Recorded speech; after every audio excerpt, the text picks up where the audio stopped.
My name is Jacque Fresco. I'm project director of the Venus Project in Venus, Florida.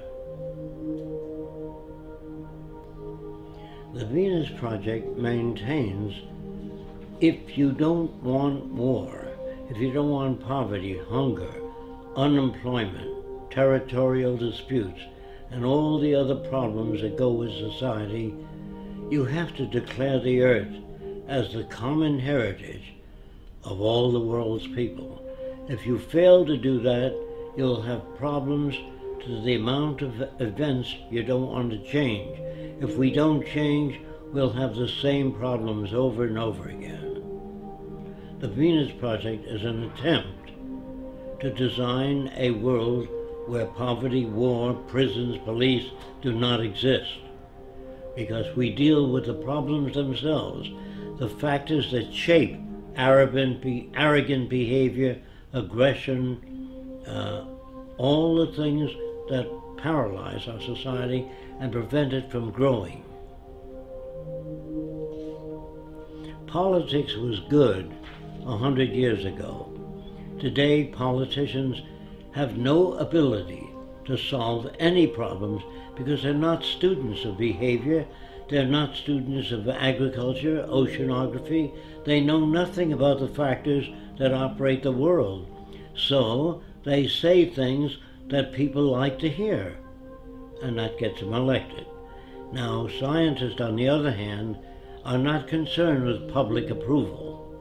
What they do, even if everybody on Earth believed the Earth was flat, they would say, "You're wrong. This is the evidence we have to support the fact that the Earth is round." But they don't say it's a little round, a little flat. That's politicians. Money was a convenience designed by man many years ago. You used to carry a bag of apples and change it for tomatoes. That was a trade in the old days.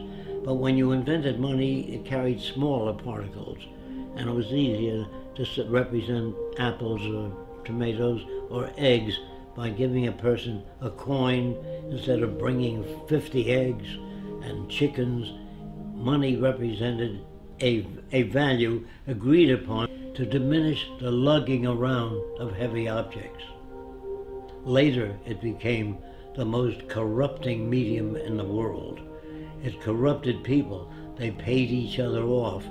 If you wanted a congressman to act in your behalf, you put up a certain amount of money to help him get elected, and you owe that person a favor.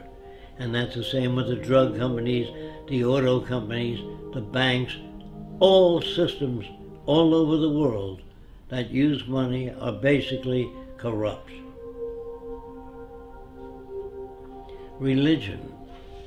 In the old days, people could not account for natural events. They really know where all this came from, so they assumed there was a guy that lived up in the sky that made all these things. He made the earth. I think he took 6 days. On the 7th day, he rested.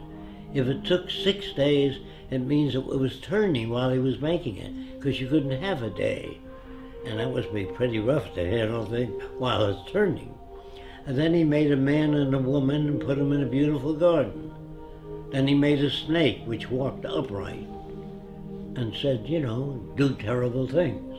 And the people eat of the fruit of knowledge.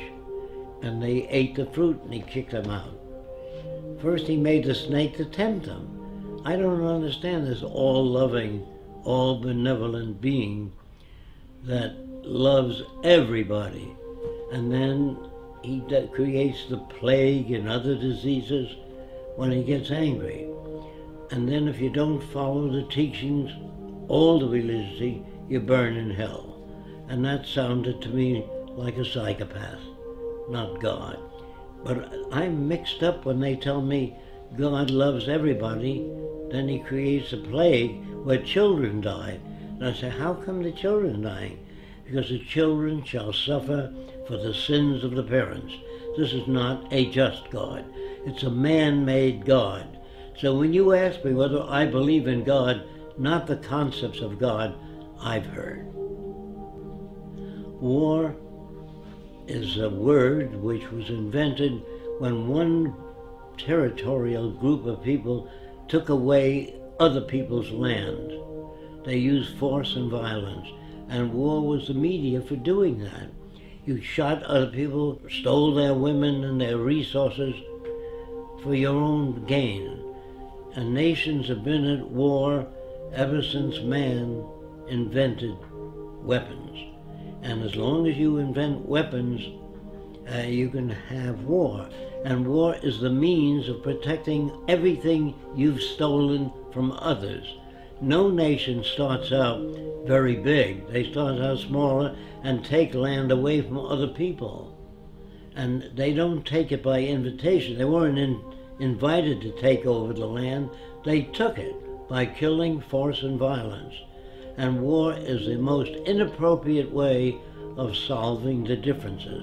That's why I'm against the Pentagon and the military, because they majorly should be concerned with how to bridge the difference and bring nations together toward a common purpose, namely taking care of the environment, one another, and restoring the damaged environment. That's what I'd like to see in military systems. I would like to see, instead of training millions of soldiers to be killing machines, I'd rather train them in being problem solvers. Send them back to school, teach them social science, social psychology, sociology, so they can add to the culture, not be destructive. But ask anybody, what does democracy mean? They think it means participation in government affairs. So I asked them, do you really believe in democracy? They always say yes. I said, did you vote for the space program? They said, no. Did you vote for the Vietnam War? No. Did you vote for the war now? No. Where the hell do you participate? That's an illusion given to people. They even pick the people you vote for to make sure they'll keep things as they are, the establishment. So they put them out there for you to vote for them. If we lived in a democracy, there'd be 5,000 political parties, different points of view. In a true democracy, you would have that. All points of view expressed on television and radio. It's up to you to turn it off.